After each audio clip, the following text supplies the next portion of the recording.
Well. Good morning, good afternoon, good evening, wherever you're watching from. Thank you for being here today. I was thinking about this. I used to say it sometimes. I'm going to say it today. If you are depressed, you are living in the past. If you are anxious, you are living in the future. If you are at peace, you are living in the present.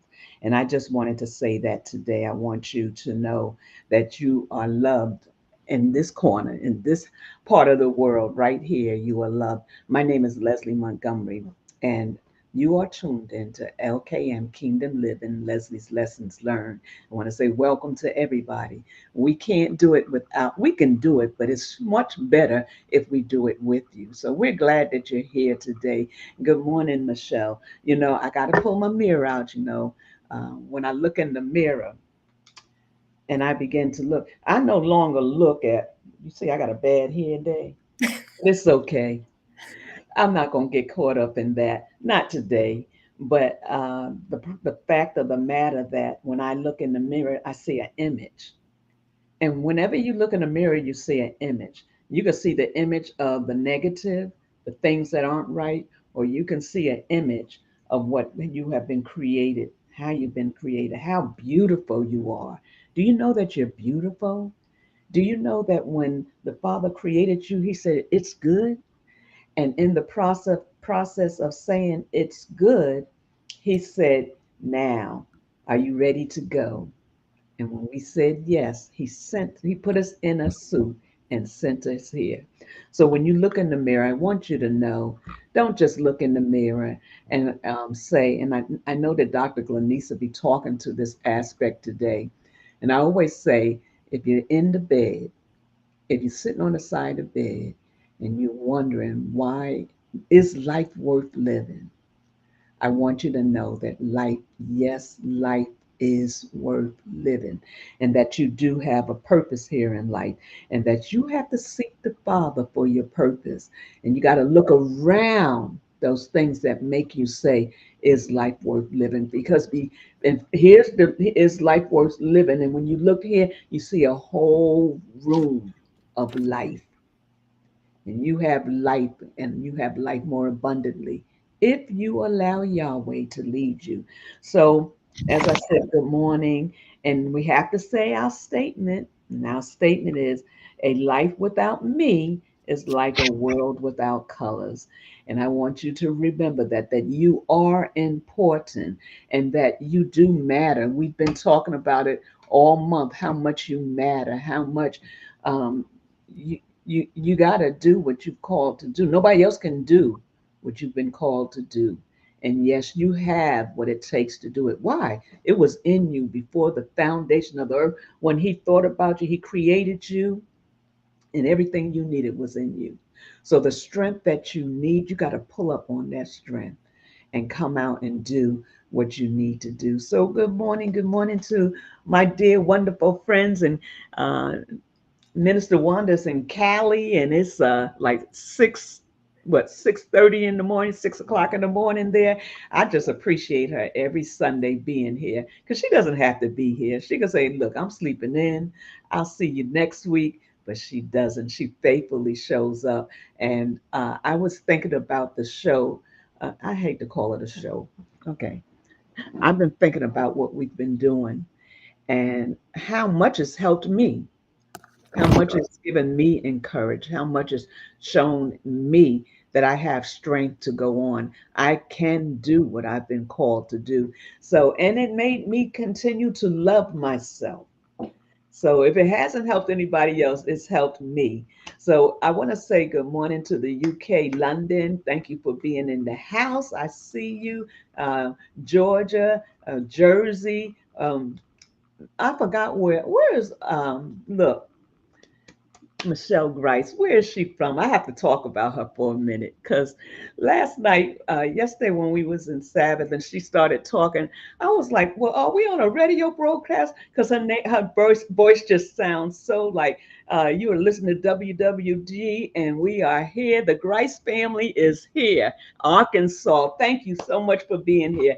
So I was thinking about I was actually laughing about it because at first I was like, "Wait, we on a radio broadcast?" Because that's just what she sounds like. and her statement was so profound for her and her family. But thank you all for being here. And those that have not said anything yet, we want to say thank you for being here. Shika, thank you so much for being here.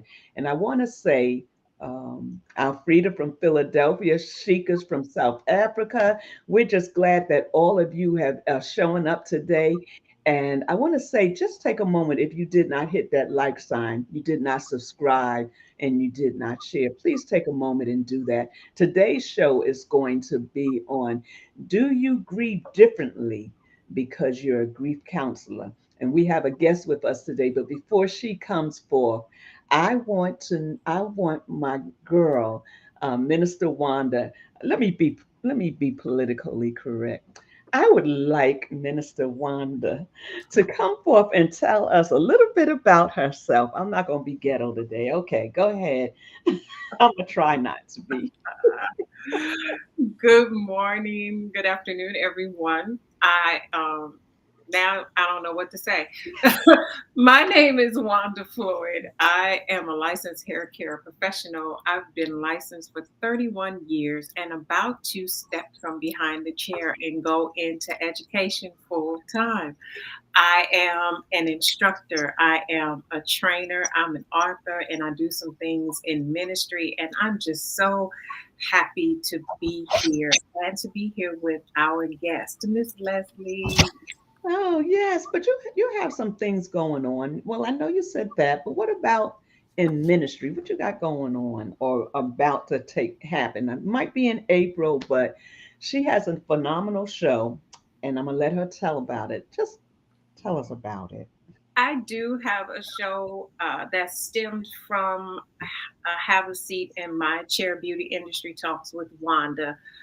I have a show that's called Let's Talk About It. And on that show, we talk about various topics. I have taken a break because I was trying to do some things with work and get some things finished with school. And so that show will actually be starting up back in April.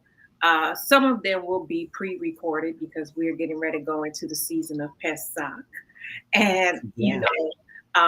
but I'm so excited about it. It is usually airs every Monday at 6:30 p.m. Pacific Standard Time, which means on the East Coast it's about 9:30. But don't worry about it. There's always replays and you can catch it later. So Thank you so much. you're And welcome. I will get look, but you see what Miss Sister Grace said? She was a former radio announcer. It's still in you. It's still in you. It's all in your voice. Good morning, Ashley. So glad you everyone can join us today. Dr. Glenice, listen, we're on the other side. I met Dr. Glenice and Tierra Reed Destiny, right, community. And Dr. Glenice used to interview me.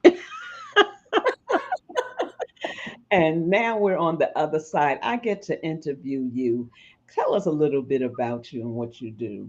Thank you, Leslie, and thank you, Minister Wanda. First, let me say this, Leslie, before I go into that. Congratulations on Leslie Lessons Learned. And I Oh, say thank that you. because, life is so full of lessons that we learn from. And I think that it's just awesome that you have this vision. So let me say that Thank first. you. And you're absolutely right. I feel like I'm in the hot seat. I feel like and I'm definitely on the other side of all of this. But I thank you both for allowing me to come on. I am a mental health professional. I'm the founder and CEO of Living Connected, where I help people to heal, grow, and find fulfillment in their lives, regardless of their life circumstances. I'm a certified mediator, speaker, author, and as you said, I have been a social media host for When Women Heal.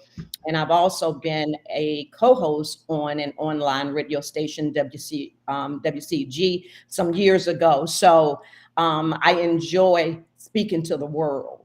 I enjoy making my attempts through purpose to be that change maker and help people to see that there is purpose and there is purpose behind living, regardless of the mountains that we have to climb and the valleys that we have been in. So thank you guys so much. Oh, you're welcome. Thank you. Thank you. You know, I used to be a radio host back in the day myself, and a couple of times, but it's enjoy. I enjoyed it, and I was just thinking, I was like, oh yeah, I used to be a radio host too myself. Matter of fact, my daughter was just asking about me. I was like, yeah, you was about 2 years old then. Now she's about to be 40, so that was a long time ago. But just that it's well, it's just like being on here. That's what it is. It's just like being on here. So, Dr. Glenise, you were supposed to come on last year. Right, No, January. No, yeah, January. right. And at that time, you weren't ready, but you called me and you said, Leslie, I'm ready. And I said, I was going to make a space for you. And I'm so glad to know that you're back on the scene working. Um, working, back in ministry and doing what you've been called to do because you've had a long year. And I want you to talk about that year. Real diverse. And, uh, when I think about it and I think about the year and how we all were like, didn't know what was going to come out of it. But I know today that you're going to be very candid with what you've been through. And it's going to help a lot of people. It's going to set a lot of people free. So when I think about it, and I thought about this today, I thought about when, how I said, tell people if you're in the bed, if you're out of the bed, you know, it's going to be okay. You're going to make it. And I kind of want to start from there. But when I think about it, we have to start from the beginning of how this transition took place and all that. So I'm gonna let you go ahead and start telling us how things happen. All right. So I think it's important that we first understand grief, before we even get into processes. And I work with individuals all the time, daily, help them to understand and navigate grief. Um, as humans, we all grieve differently, and we grieve differently due to our unique experiences and our beliefs and coping mechanisms. Some people have coping mechanisms and some people don't. Right. Um, as one that work with individuals with grief, I see myself as one that helps support them through the grieving process by offering guidance and even validation, because you have to validate your feelings and your thoughts and your emotions, and try to help provide some coping strategies that will be tailored to each person's needs, because everybody needs something differently when they're going through this process.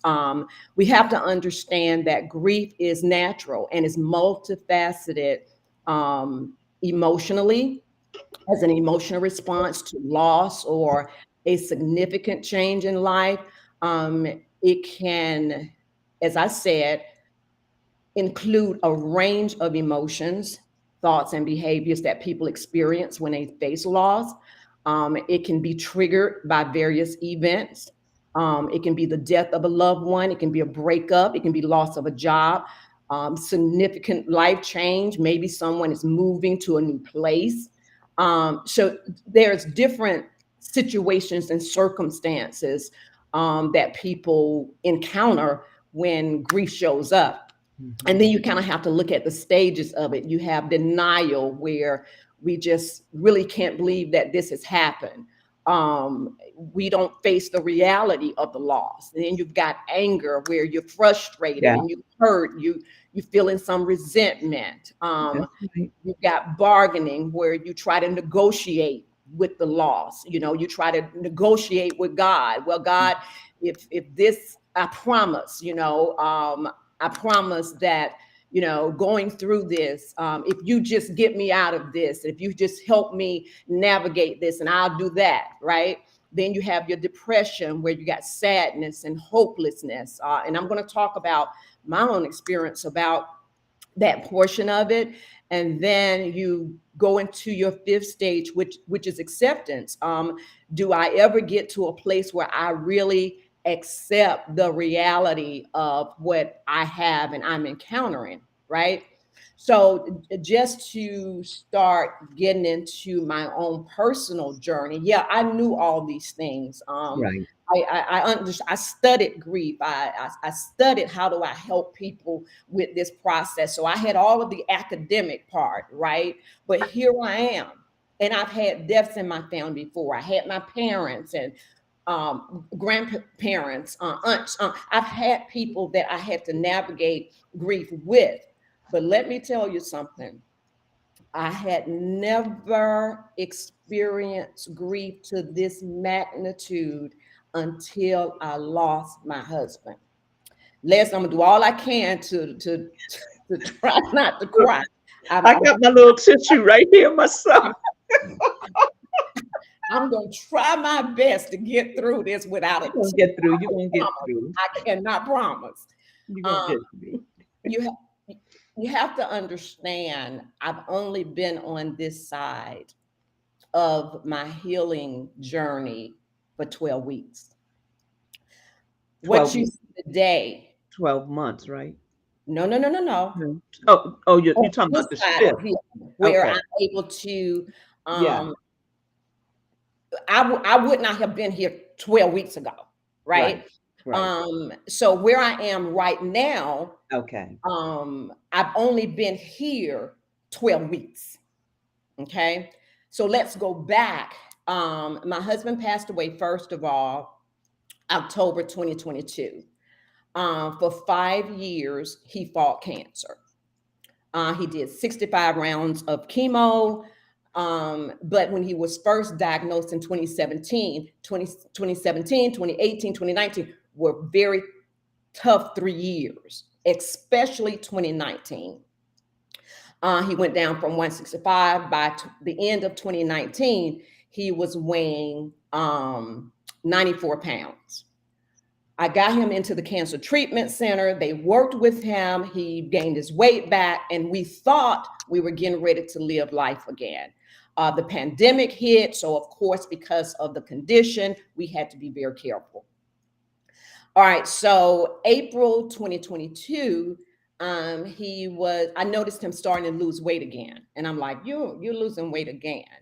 Um, he was diagnosed with pancreatic cancer. We had dealt with lung cancer, which was the primary site. When we found out it had already metastasized to the adrenal gland. So we had the lung, the adrenal gland, but that year 2019 that we lost with no treatment at all, well, really from 2017 to 2019, no treatment at all. He tried holistic treatment for a year in 2018, but we were losing time. He wasn't getting better. And so when we got him in the cancer treatment center, that's when the process started for healing. But anyway, fast forward April 2022, when they found out he had pancreatic cancer, we had dealt with we had dealt with lung, adrenal, but the year we lost, that 2019 we lost, it had gone to the brain, a spot on the brain, as well as the other lung. But Wow. when the cancer treatment center started working on him 2020, they were able to eliminate the cancer in the brain as well as one in the lung.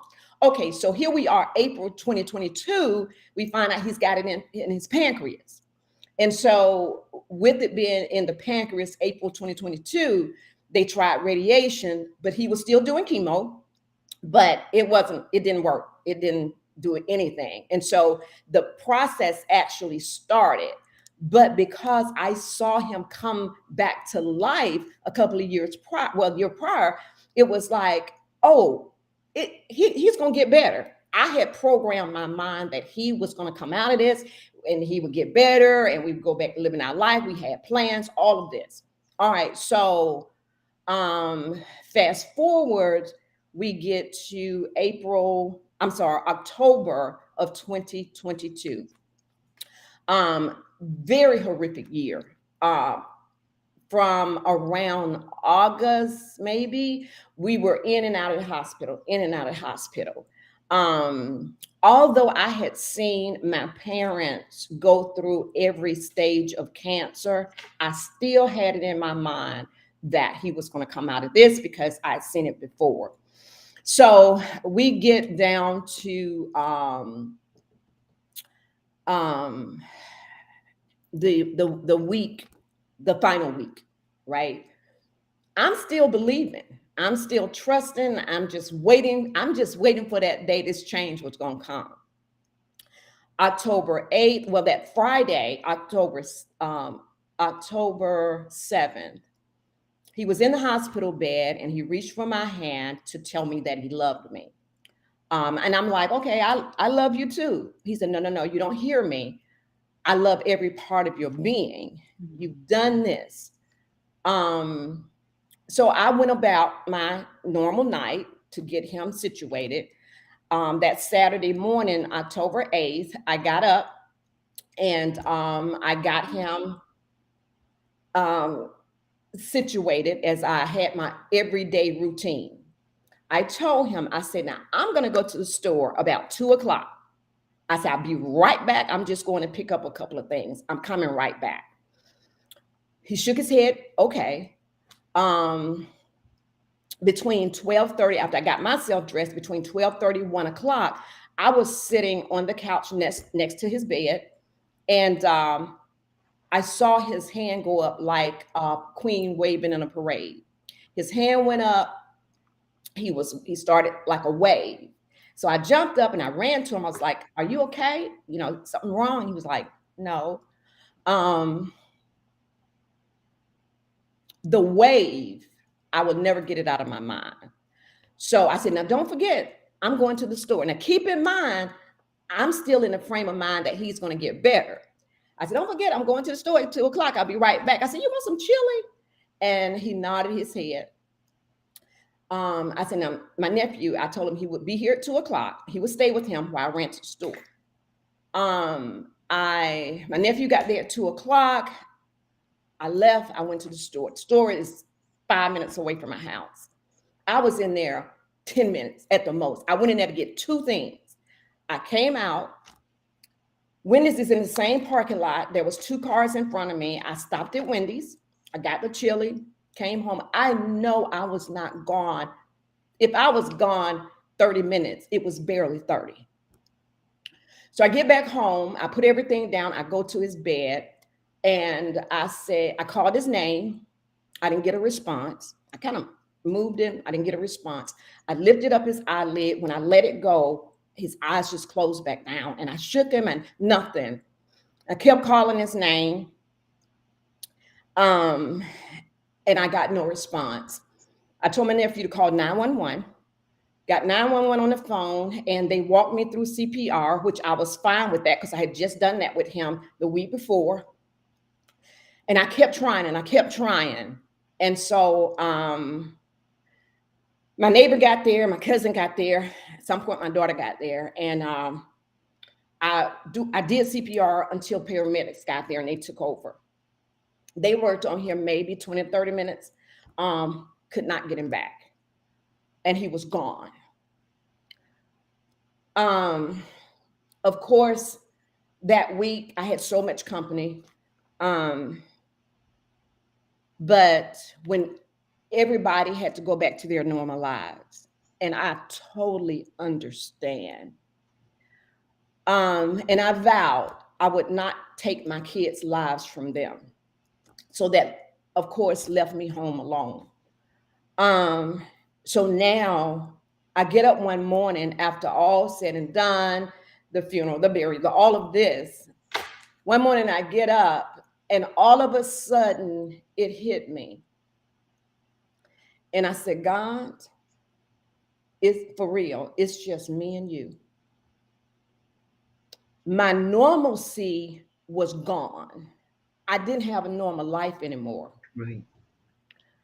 I didn't know day to day what I was going to do.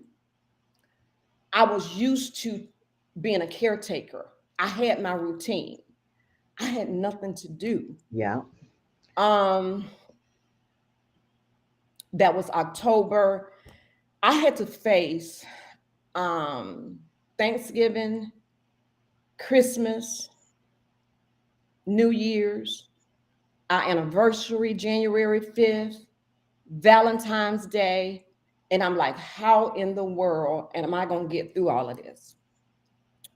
That November, I spent part of it with my daughter.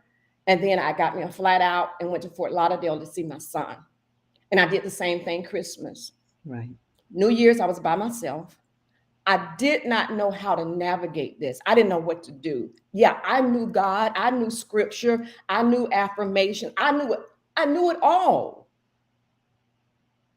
But I was lost, right? People was calling, that people was offering help. What can I do? I didn't know what to tell them. Every time I would have to leave my house to go to the store. I remember specifically one day I had to go pick up my medicine. And I always picked it up where I would pick up his medicine. When I got to the pharmacist, he said, "You haven't been picking up your meds." It was for high blood pressure. And he said, "You got to take this." And when he said that, I broke. I lost it. I cried so hard. And he was like, "What's the matter?" And I told him, and he said, "You've got to live for you." Mhm. Right? I didn't process that. I left, I went home, and I found myself every day staying in the bed longer and longer periods of time. I would leave if I had to run to the store, I would come right back. It was like I would get anxiety being in public.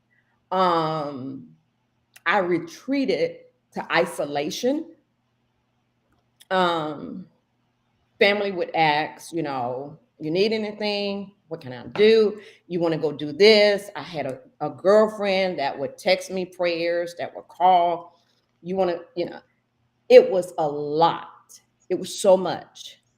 I didn't go anywhere. I went through this for 16 months. Like I said, I just came out 12 weeks ago. Um, I didn't know who I was.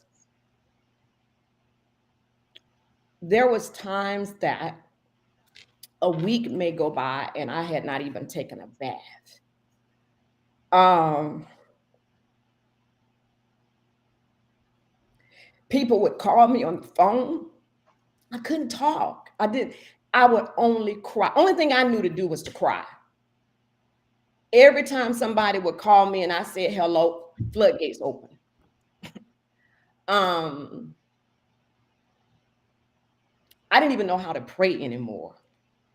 I couldn't even pray. Yeah. So can I? You said well, you said a few cute things, but I want to go back to the after when you're a caregiver and you no longer are a caregiver and you're out there and it's like your life does change and you're like, what do I do now?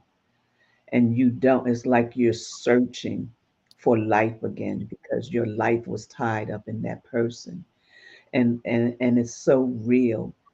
We can think about it, even divorce and how close divorce is to death, and how when you lose that person, and I'm not talking about through death, but I'm talking about through the divorce, you still have that same feeling. Now, you talked about, I just want to give you a moment.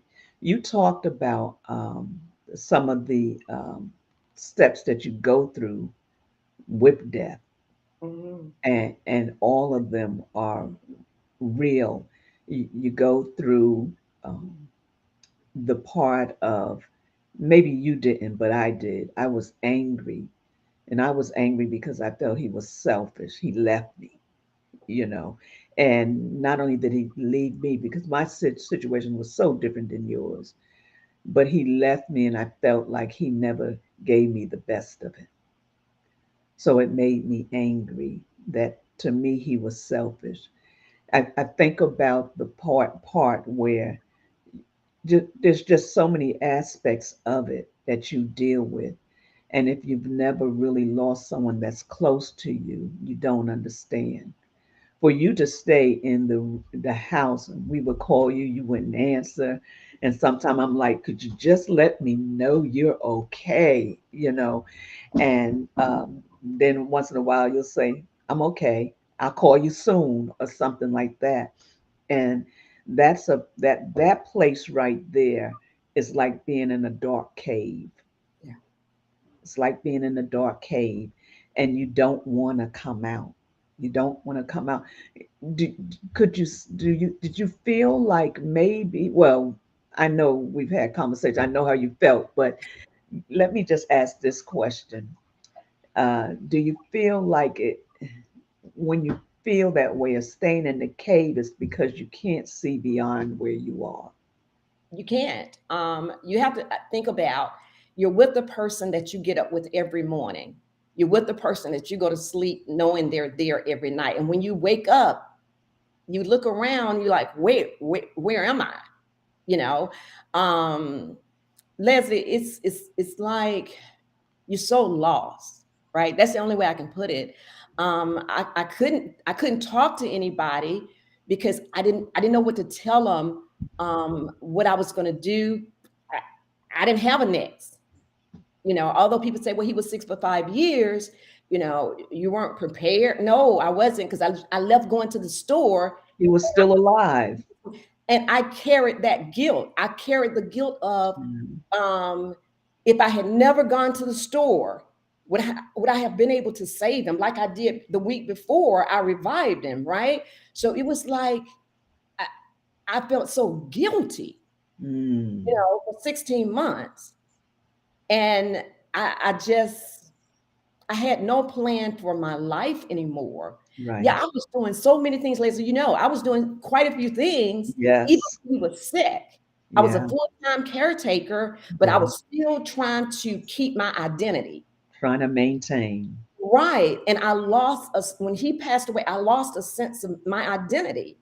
I didn't know how to encourage myself. I didn't have confidence. I never would have thought, when I look back over my life, I never would have thought this is what I would see today. 16 months ago, there's no way you could have told me I would have been sitting right here. And that's when we know, as caretakers, and we're no longer that caretaker, that's when we know it has to be God. God has got to intervene. I went to therapy, but it had to take me seeing God's hand in a situation that brought me out.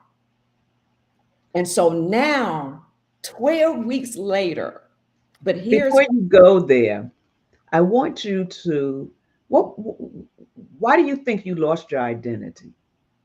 I think one of the things was that my husband, he would help encourage me. He would give me the Atta Girl Awards. Right. When I say I can't do this, yes, you can. You can do that. You strong. You a girl. You powerful. You can do this. And so I didn't have that voice, Right. and I had to rely on myself and on God. Although my kids, they would be like, "Mom, you're my shiro. Mom, you're smart. Mom, you're beautiful. Mom, you all this." I could not see the forest for the trees, and so I I just didn't know who I was. I knew somewhere in the back of my head what I used to be, but caretaker was one of my roles, Right. and that was part of my identity. And so, having lost that, I lost my identity. So let me ask a question. You said I didn't know how to encourage myself. I didn't know how to pray for myself and some other things. Do you believe that could be because you didn't want to anymore? I didn't have the will. I didn't have the will to live. I didn't have the strength to fight. I Everything was gone. I was hollow on the inside. Everything was gone. And so I remember Christmas, this past Christmas. Like I said, 2022, I went to my sons and daughters. But 2023, my son wanted to come home from Fort Lauderdale. And so I let him come home, which means that I wasn't, this would have been my 2023 was my first year, Thanksgiving and Christmas at home without my husband. So although I had company in the house, my mind was still running. And so I remember my cousins coming over Christmas Because and you're still alone. I'm still alone. You're still Um, alone. when they came over Christmas, let me tell you something. Makeup, what you see today, that's not what you saw 2023. Okay. Um, I remember them asking me Christmas, although people were in the house and they was like, what can we do for you? What can we do? And I'm like, nothing. My attitude at that time was this: December 2023, I did not care if I lived or died. I was not going to hurt myself. I knew that. I knew I did not want my children hurt. I wanted my children to be okay. Um, but at that point, my response was, I don't care if I live or die. I'm tired. I can't take no more. I can't take nothing else. That was that Monday, which was Christmas. Well, my son was here until that Thursday. My daughter would come over and everything, but she didn't live, she don't live with me. So I was still left alone. So here I am that Friday after Christmas. I get up, I'm by myself again. So what happens? I'm back in isolation. I'm back alone again, still crying. Yeah. And so I didn't have that will. I didn't have that determination. I didn't even have the courage. I had nothing left in me to fight with. Because keep in mind, we're talking 16 months. I didn't Mm-hmm. have nothing to fight with. So let me take a moment here. To those that have just joined us, I want to say thank you so much. I see Good Living on here. Boy, I'd love to have a conversation with you. So glad that you're here today. And everyone else that joined us, we are here with Dr. Glenise Harris Wilson, and she is a grief counselor, and she's telling us her experience as a grief counselor. Even though she was a grief counselor, how she had to go through the process herself. And that's one thing that we can't say what will be and do until we've gone through the process, Right. because you're talking about a whole journey. This is your journey of life before you transition into thinking life was worth living. And Leslie, let me say this also. Before my husband passed, it was some months before he passed, I had written a book. It's on Amazon. It's okay to let your tears fall. Um, Tierra Destiny Reed Publishing Company published that book for me. Uh-huh. Um, it's okay to let your tears fall. I had written a book on all this stuff. I couldn't even read my own book. I Well, couldn't even do the work that's in the The book. preparation that came with writing it. and it's different when, even though this is something that you do regularly, and you can tell everybody and assist everybody else on what and how to do, when, where, but when it hits you, it's everything you know, everything that's normal to you, everything that would just bubble out of you has just dissipated and disappeared, and you don't know what to do. You don't even remember anything. You don't remember. You don't remember. And that's why I asked you that question, because I know you can get to a point where, like you said, you don't care. And I know that's how it was with my mom. When I lost my mom, Mhm. I didn't care about anything anymore, because the things that were important didn't matter anymore. She's gone. So, you know, and when I heard you say I couldn't encourage myself, I couldn't pray for myself. And like you said, I didn't even want to be here anymore, but I didn't want to hurt my children. but life really didn't even matter anymore. Mhm. Yeah, people have to understand that. Yeah. It's hopelessness. And All hope is gone. we don't know how to give ourselves grace. Mm, I could not validate my emotions to say it's okay to feel how you feel. Once again, the book says it's okay to let your tears fall. I didn't know how to validate my emotions. I didn't know how to validate my anger. I was angry with God because I'm like, I dreamed of wanting to be married. I dreamed of, this life, how it was supposed to have been lived through marriage, right? It was taken away from me. And I'm like, God, for real? I mean, you really, this is for real. And here's the thing. When my husband passed away, he passed away at home. when when they took him out to put him in the hearse, I was standing in the driveway, and when they pushed his body into that hearse and closed that door, I kissed him on the forehead, and they closed that door. As they went down my driveway and turned up my street, and I realized he was not coming back anymore, I watched them turn that corner. And you can kind of see through some houses as it went up the other street. When I realized he was never coming back again, devastation.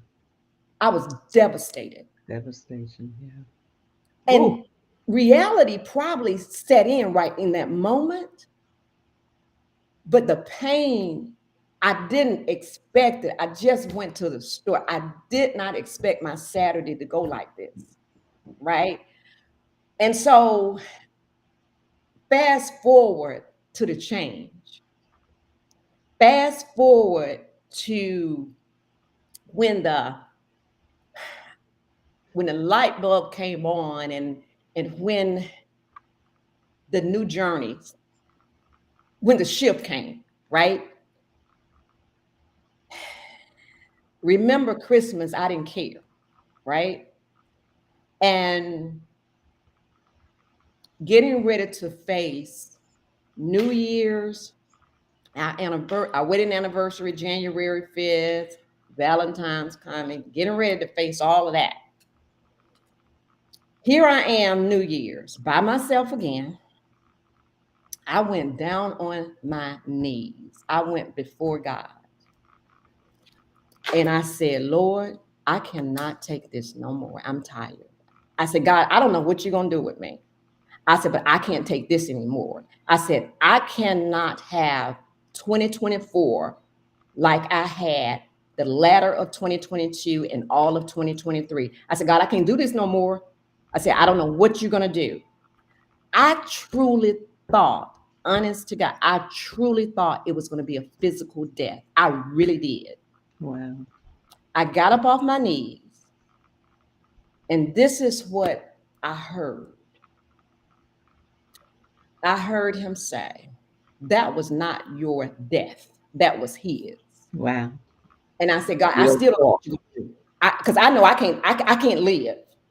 God, I cannot live. So I'm still thinking physical death. I didn't have no life. I didn't have no plan. There was not a next. So my next for me, I'm getting ready to leave here. I got up. I stayed in bed all day New Year's. I stayed in bed all January 2nd. January 3rd, 2024, my life changed. My life changed. I looked at my phone and I had a text from a friend. And me responding to the text from that friend, Leslie laughing, me responding to that text from a friend changed my life, changed my life, right? My life has not been the same since. The only thing I can say, The only thing I can say is trust God. Trust him. No matter how dark, no matter how much we allow ourselves, not in the physical, but how much mentally, emotionally, physically, even spiritually, that we die. Because I did. Yeah, yeah. Dead and all of that. God will come back and he will give you something in your life that will shift. Because here's the thing about purpose. When there is purpose, God is not going to let you leave here until your purpose is fulfilled. Right? That's number one. Number two, God knows us better than we know ourselves. Well, that's what I was about to say. The plan that he had was not the plan you had. You thought you was going to die. And he said, oh, no, not in this lifetime. He said, in the land of the living, you shall remain. And with you remaining in the land of the living, still thinking your way, because it was Mhm, your way, mhm. he slips in underneath your thoughts. And he said, but it's going to be my way. And this is how we're going to do it.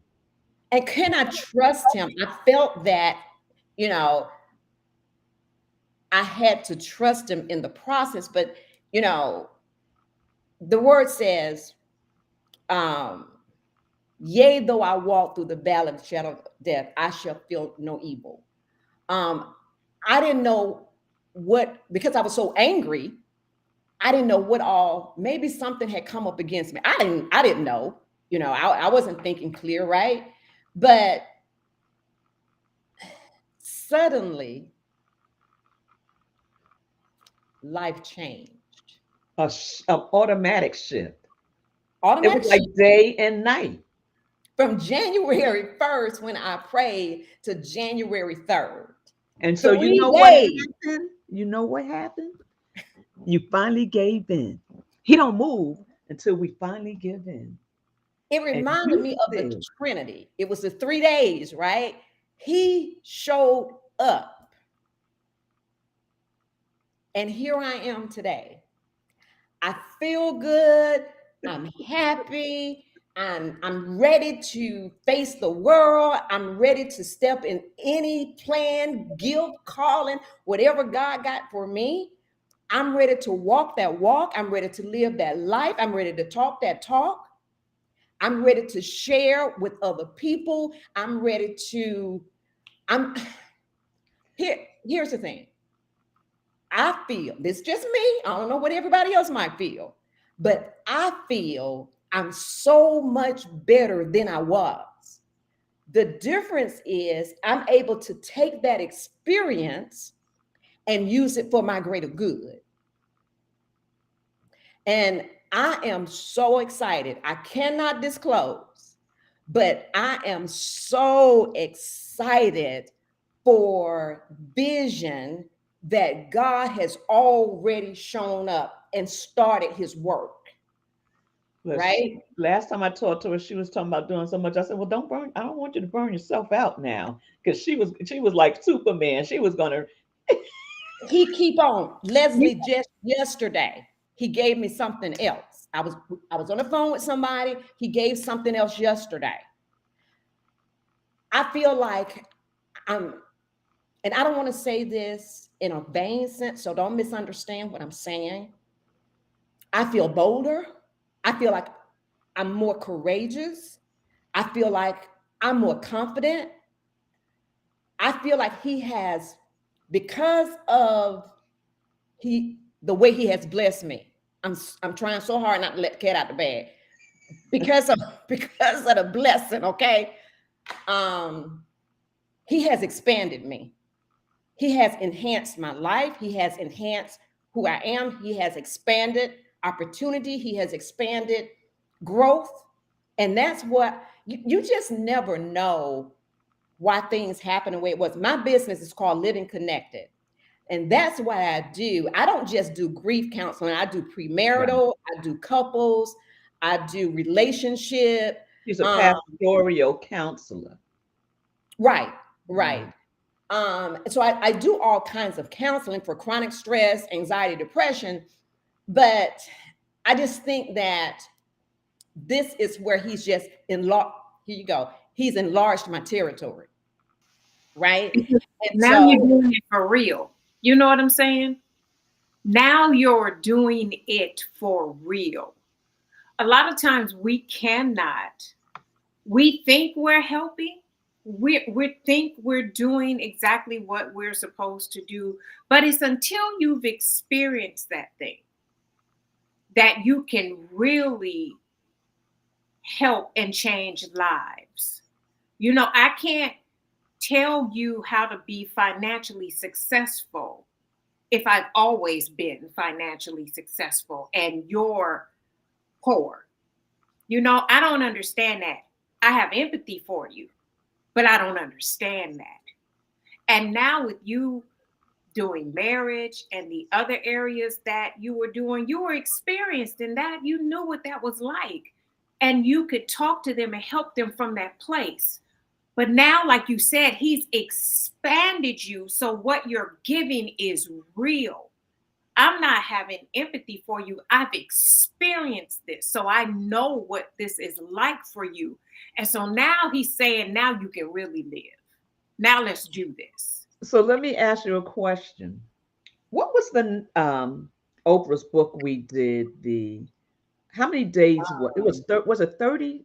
No, it was more than 30 days. it Where was, what happened to you? Was it? Was yep. it? Okay. What And happened to you? yeah, so different ones came on and would tell their story of what happened to them. I think about how the interesting thing is that you was the host of what happened to you. Right, right.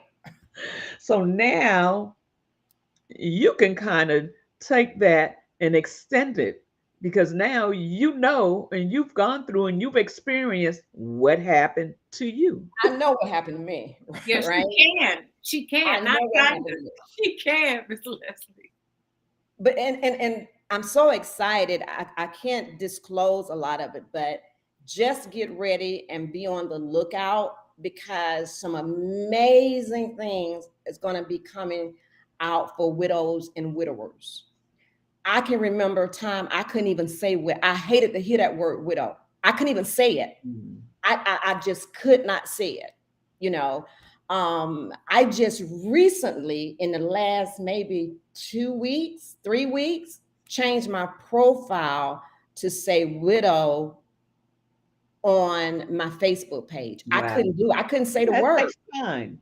It takes time. It's a Yeah. process. This thing is a process. Yes. And it's a step by step. First of all, God couldn't give me all he's giving me right now because I was a caretaker. God was like, Right. you can't even do this. Exactly. Plus, I had not had the full experience of it.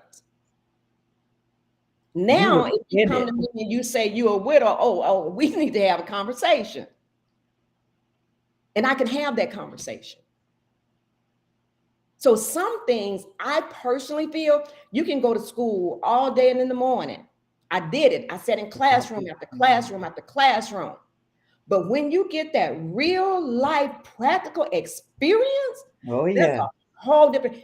I am so passionate about the work that I do. It's from my heart. Right. People that I work with every day, even the people that it's not about grief, all the other people I work with, I do it from my heart Yes. because I have a number of stories to share. I Mhm. don't just have grief.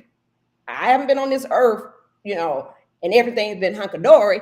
I have I have experience from different angles. So Yes. I understand. I understand. And I meet people where they are because everybody have their own individual problems, individual issues, and individual experience. I cannot treat one client the same as I treat another. It's totally different.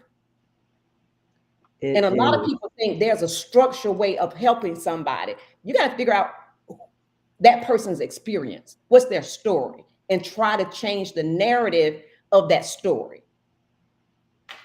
Yeah, and we're almost at the top of the hour, and I know you have something you want to say, Wanda, to it. I thank you so much for being here. And there's a few. I think about this because you said something. You said that every story has a different narrative, and when you think about that, that means that your compassion you have for the other person is going to be different than you have for the next person. And as you get older, and I was thinking about this the other day, the older you get, the more stories you got. I remember when my grandparents or my uncle and them, I was like, they always got a story. You do because you experience so much in life that you end up with a lot of stories. But But I'm so happy that your story has ended on a good note because you was like, he ain't here, I can't make it, and I'm not trying. and and still I rise. And still you rise. Still you rise. And we appreciate so much. Wanda, you want to say something? I just think about something you say all the time when we come on here. Life is worth living. It's worth living. And while it was a traumatic experience, Doctor, I'm so happy that you had it because Yahweh knew what was going to be birthed out of that experience. And now, like you said, my biggest takeaway from this is purpose and trust Yahweh through the process to get to the purpose. Yeah. So I'm grateful for your story and Yeah. I'm grateful you're here and I'm Thank grateful that you're living life. Thank you. He's done great things. Yes. Yeah.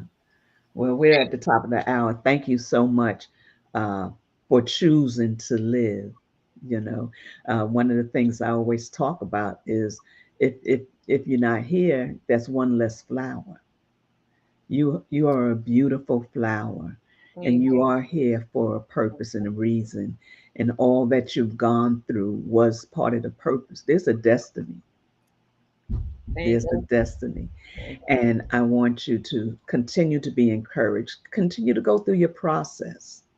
Don't rush the process, but go Right. through the process gracefully as you have been, and allow Yahweh to continue to do the work in you, because that's what it is. Look, that song used to say something on the inside, working on the outside. Oh, what a change in my life.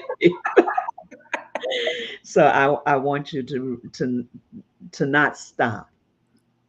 I know you'll have moments. Right. Absolutely. That's the Yes, reality of it.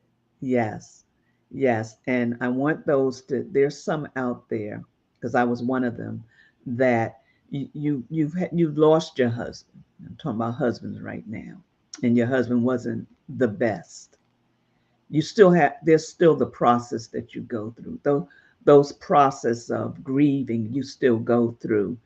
And I'm a little different than Minister, what is it, Dr. Glenise.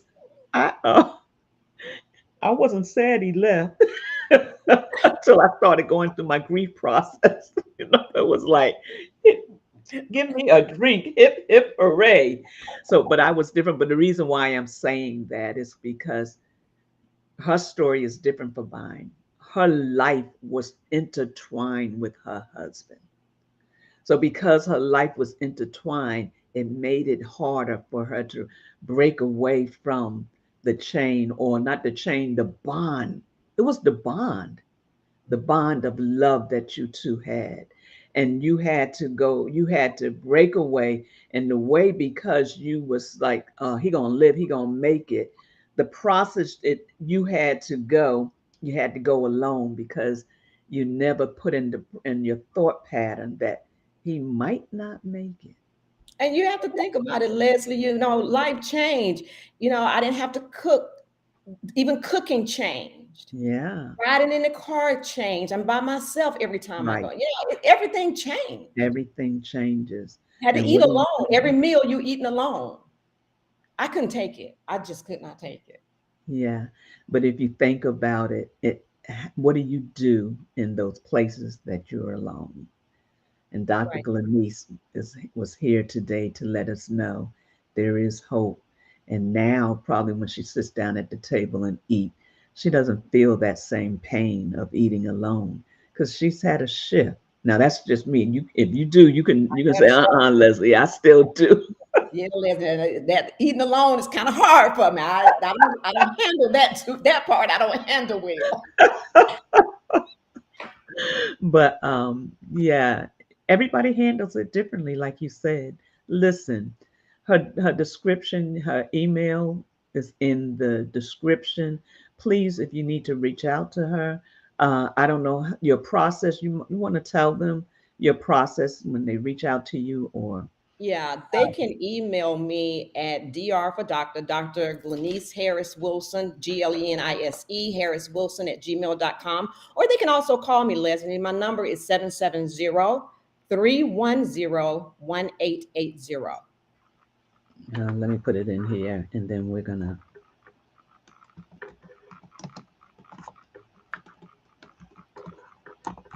And tell me that what's the phone number again? 77. 770-310-1880. Okay, and here you have it. So you have, if you go in the description, you see um, her email address, and here's her phone number. She's willing to speak to you. I don't know the process. What do you have minutes or how? By sessions, I schedule by sessions. Okay, all right. So thank you everyone for being here today. Listen, if you have not hit that like sign, if you have not shared, and if you have not subscribed, please do so before we end here today. And I want to thank each and every one of you for being here. It was a pleasure having you, Dr. Glenise, and Thank I'm you. so glad life is different for you Yeah. now. And now you what do we say? Life without me is like a world without color. That color still lives on in you. And we're so Thank glad you. that you Yeah. made that choice because Yeah. it was a choice. And until we see you again, we want to say thank you so much for being here and have a wonderful day. Thank you guys so much. See you soon. Shalom. Shalom.